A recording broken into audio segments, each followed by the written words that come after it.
बिस्मिल्लाहिर्रहमानिर्रहीम। अस्सलाम वालेकुम स्टूडेंट। जो आज का हमारा टॉपिक है वो है इन्फ्लेशन एंड इट्स कॉजेज़। ठीक है, अफरात ज़र उसके असबाब। ठीक है, इन्फ्लेशन को हम महंगाई भी कहते हैं। ठीक है, अब हम इसको डिस्कस करते हैं। बड़ा इंपॉर्टेंट टॉपिक है, ये डेली बेसिस पे हम डिस्कस करते हैं इकॉनमी के हवाले से महंगाई को।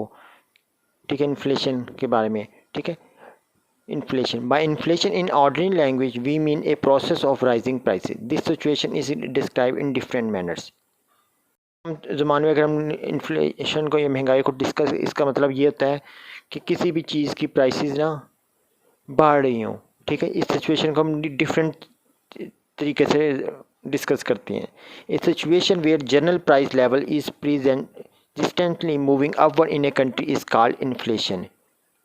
एक ऐसी सूरत जिसमें आपकी जो मुख्तलिफ अशिया की कीमतें हैं ना, जनरल प्राइस लेवल मुख्तलिफ अशिया की जो कीमतें हैं ना अमूमी तौर पे, वो मुस्तकिल तौर पे ना अब मुल्क में ना बढ़ रही हूँ, उसको हम क्या कहते हैं, इन्फ्लेशन, महंगाई कहते हैं, अफरातज़र कहते हैं। मतलब कंटिन्यू आपके कोई भी, आपने जैसे कोई प्रोडक्ट है, कोई भी चीज़ें, उसकी कीमत रोज़ बरोज़ बढ़ती जा रही है, उसको महंगाई कहते हैं, इन्फ्लेशन कहते हैं, अफरातज़र कहते हैं।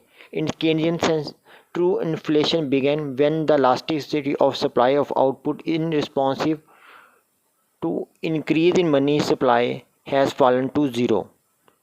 ठीक है, हकीकी महंगाई कब स्टार्ट होती है? जब इलास्टिसिटी ऑफ सप्लाई मीन रसद की लचक, ठीक है, उसकी पैदावार की लचक, in response to increase in, जैसे मनी सप्लाई में इंक्रीज़ करते हैं तो वो फॉलन टू ज़ीरो हो, मतलब उस पर कोई चेंज ना आ रहा हो। मतलब पैसे की रसद तो हमारी बढ़ गई, लेकिन चीज़ों की हमारी डिमांड, चीज़ें उस रफ्तार से मतलब इंक्रीज़ नहीं हुई, मार्केट में अवेलेबल नहीं हुई। मतलब पैसा तो है लेकिन चीज़ें हमारे पास गुड्स अवेलेबल नहीं है।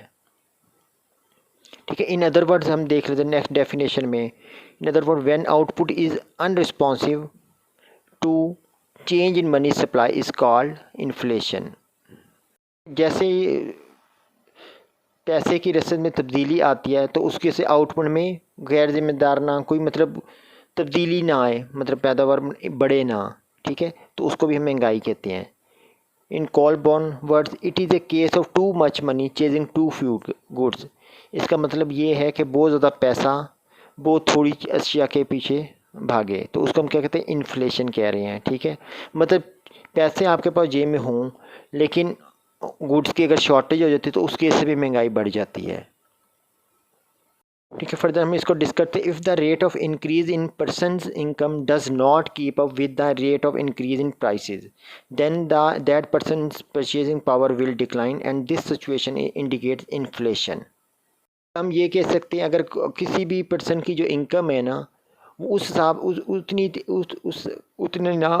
इंक्रीज़ ना हो जिस हिसाब से मार्केट में ना कीमतें, प्राइसेस किसी चीज़ अशिया की कीमतें बढ़ी उस हिसाब से ना बढ़े, तो उससे ये होता है कि पर्सन की जो परचेजिंग पावर, क़ुव्वत ख़रीद है ना, उसमें कमी आ जाएगी। और ये सिचुएशन में क्या इंडिकेट करे, इशारा करती है इन्फ्लेशन की तरह। मतलब चीज़ें महंगी होती जा रही लेकिन उस हिसाब से हमारी इनकम नहीं बढ़ी। ठीक है, हमारी पर्सन की जो पर्सनल इनकम है वो नहीं इंक्रीज़ हुई लेकिन चीज़ों की कीमतें बढ़ती जा रही है, तो उससे ये होता है ना, हमारी परचेजिंग पावर कम हो जाती है। पहले हम फॉर एग्जांपल कोई भी चीज़ जाते थे मार्केट में ज़्यादा, जैसे पेट्रोल की प्राइस ले लेते हैं, अगर वो पहले हम 80 रुपीज़ का पेट्रोल ख़रीदते थे 1 लीटर, अगर आज 100 रुपीज़ पर लीटर है फॉर एग्ज़ाम्पल पेट्रोल। ठीक है, तो अब हमें 20 रुपीज़ एक्स्ट्रा पर लीटर देने पड़े क्योंकि गवर्नमेंट ने इंटरनेशनल मार्केट में प्राइसेस आप बढ़ जाती है, तो हमें भी गवर्नमेंट को, पाकिस्तान को भी अपनी कीमतें इंक्रीज़ करनी पड़ती है, लेकिन उस हिसाब से पर्सन इनकम इंक्रीज़ नहीं होती, जिसकी वजह से एक पर्सन पे बोझ बढ़ जाता है, वहाँ पे बोझ बढ़ता है तमाम आवाम पे। ठीक है, जिसकी वजह से एक पेट्रोल की प्राइस बढ़ने से तमाम अशिया पे इम्पैक्ट पड़ता है, असर होती है वो प्राइस, क्योंकि ट्रांसपोर्टेशन एक्सपेंस बढ़ जाते हैं, हर चीज़ बढ़ जाती है कीमत। ठीक है, अभी हम इसको कॉजेज़ को डिस्कस करते हैं। Causes of inflation, there are many reason of inflation as given below. ठीक है, इसमें डिफरेंट हमारे पास रीज़न है, उसको हम डिस्कस करते हैं वन बाय वन। नंबर 1 है हमारे पास कंजम्पशन हैबिट। हम रोज़मर्रा चीज़ें कंज्यूम करते, खर्च करते हैं।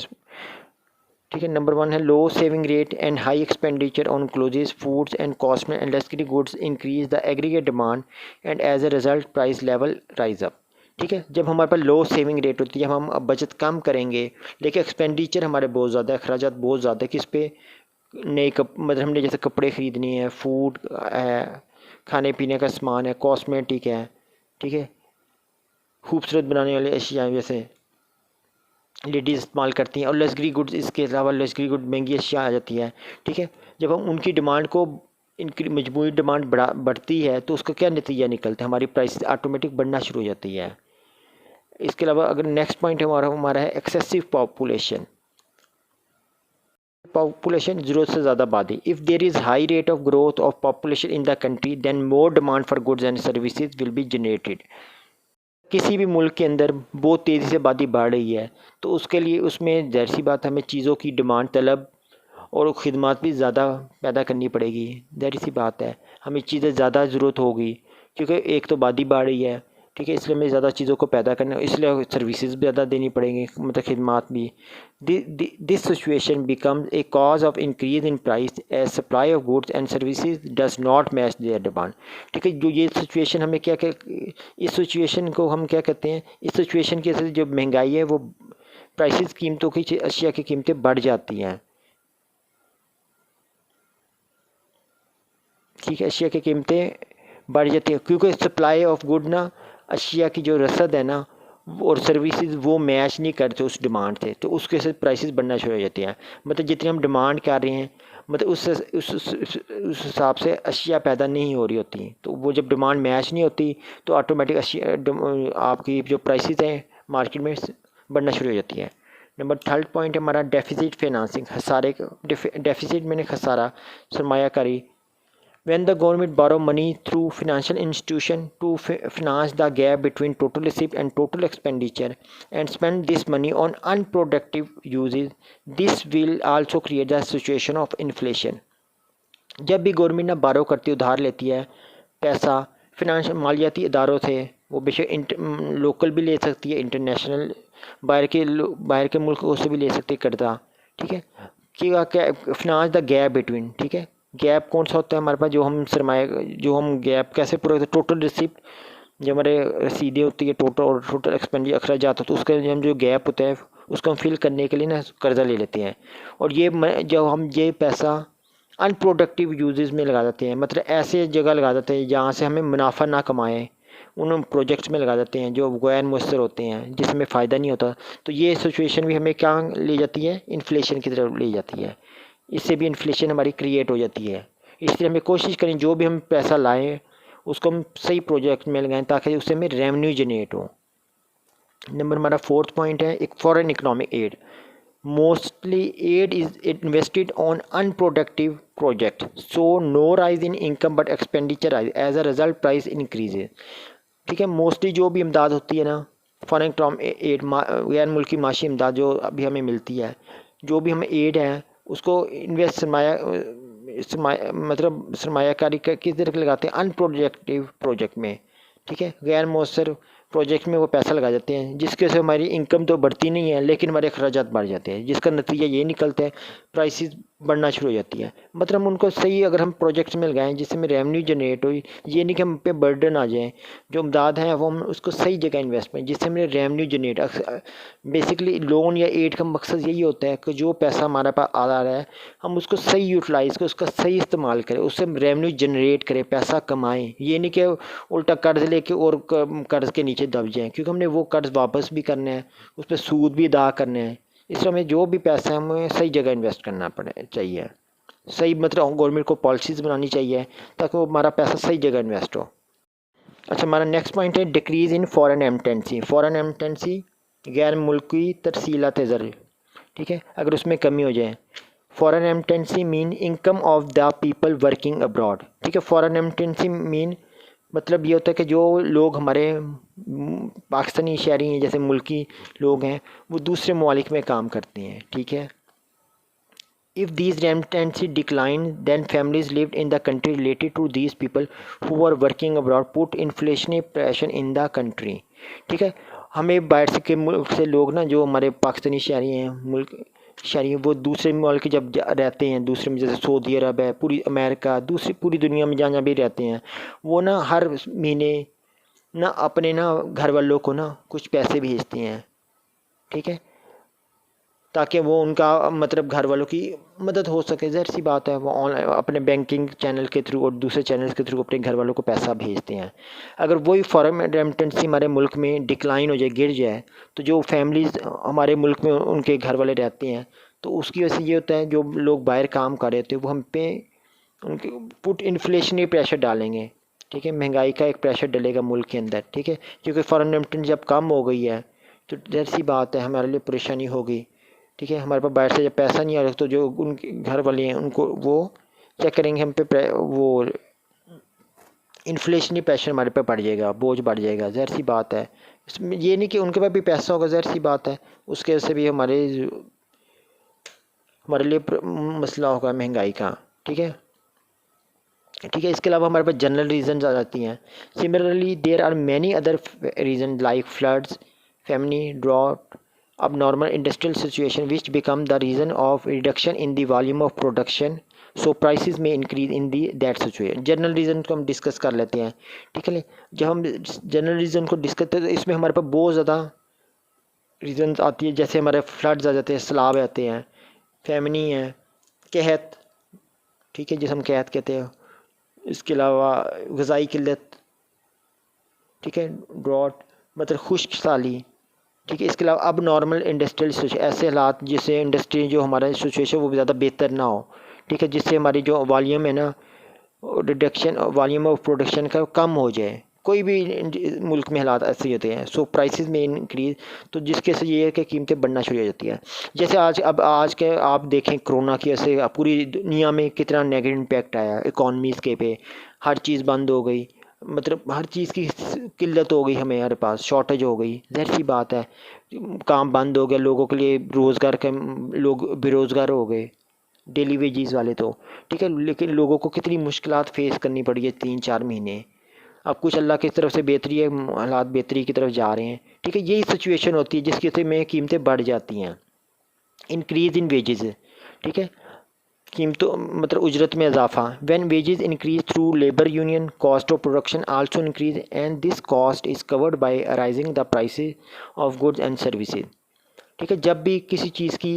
जब भी अगर हम लेबर यूनियन के थ्रू कई वेजेस को इंक्रीज़ कर लेते हैं, मज़दूर वगैरह अपनी उजरत को बढ़ा देते हैं, तो उससे ये होता है कि कॉस्ट ऑफ प्रोडक्ट जो भी आपकी पैदावार की कीमत है वो बढ़ जाती है, ठीक है। और ये जो कॉस्ट हो इस कॉस्ट को हम कैसे कीमत को कैसे कवर करते हैं, ज़ाहिर सी बात है हमें कीमतें बढ़ानी पड़ेगी अपनी अशिया की, और जो भी हम खिदमत दे रहे हैं उसकी भी कीमतें बढ़ जाएंगी, ठीक है। नेक्स्ट पॉइंट है हमारे पास है devaluation of currency. Due to devaluation of currency cost of imported goods has increased and this situation also leads to inflation। devaluation of currency मतलब अपनी जो करेंसी है ना उसकी वैल्यू को कम कर देना, ठीक है।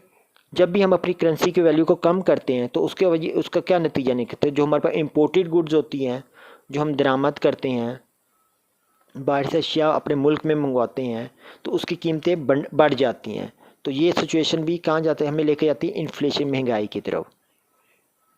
और नंबर नेक्स्ट पॉइंट है हमारे पास इंक्रीज इन ऑयल प्राइसेस।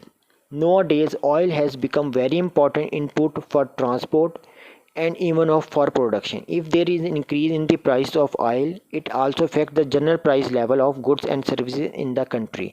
अगर हम आजकल के दौर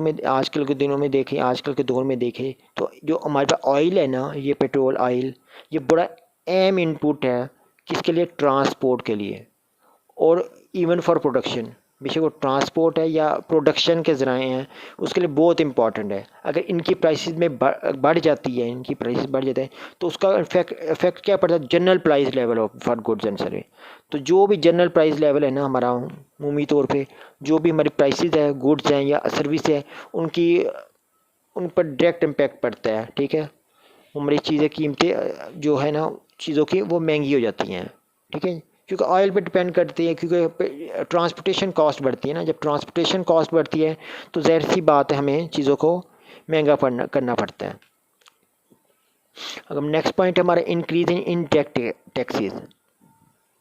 government impose high rate of indirect taxes to increase its revenue and this tax is included in price of goods and services. This situation also leads to inflation. जब भी government ना, ठीक है, जब भी गवर्नमेंट ना इनडायरेक्ट टैक्स बिलवास्ता टैक्स को, जब भी गवर्नमेंट ना इनडायरेक्ट टैक्स को बढ़ाती है अपना मतलब रेवेन्यू में इजाफा करने, अपनी आमदनी में या महसूलात में इजाफा करने के लिए, तो ये जो टैक्स की वजह से ना हर चीज़ की जो ज़ाहिर सी बात है वो चीज़ों पे शामिल होता है टैक्स, तो उससे हर चीज़ की कीमत ना बढ़ जाती है, मतलब प्राइसेस ऑफ गुड्स बढ़ जाती है। जब टैक्स हम बढ़ा देते हैं किसी भी कमोडिटी पे या अशिया पे या सर्विसेज पे, तो ऑटोमेटिक वो उसमें शामिल हो जाता है, तो उससे वजह से चीज़ों अशिया की कीमतें बढ़ जाती हैं, इससे भी इन्फ्लेशन होती है। ठीक है, इसके अलावा हमारा जो नेक्स्ट पॉइंट है, पॉइंट नंबर 10 है, ठीक है, 11 पॉइंट हैं, वो है सोशल ईवल, माशरती बुराइयाँ। Some social evil like corruption, smuggling, stocking etcetera also help to create the situation of inflation. ठीक है, इसके अलावा इकोनॉमिक्स ईवल हमारे पास क्या आ जाते हैं, माशरती बुराइयाँ लाइक करप्शन, बदअनवानी, ठीक है, स्मगलिंग मतलब गैर कानूनी दरामद या बरामद, ठीक है, चोरी से माल लाने और ले जाने का कारोबार हमें स्मगलिंग को कहते हैं। स्टॉकिंग मतलब ज़ख़ीरा कर लेना, चीज़ों को छुपा लेना, जब महंगी होगी तो फिर हम मार्केट में उसको ला के बेच देते हैं। ठीक है, ये भी मददगार साबित होते हैं इन्फ्लेशन को बढ़ाने में। ठीक है, ये हमारा टॉपिक था। इसके बाद नेक्स्ट टॉपिक हम इंशाल्लाह कंट्रोल ऑफ इन्फ्लेशन डिस्कस करेंगे नेक्स्ट।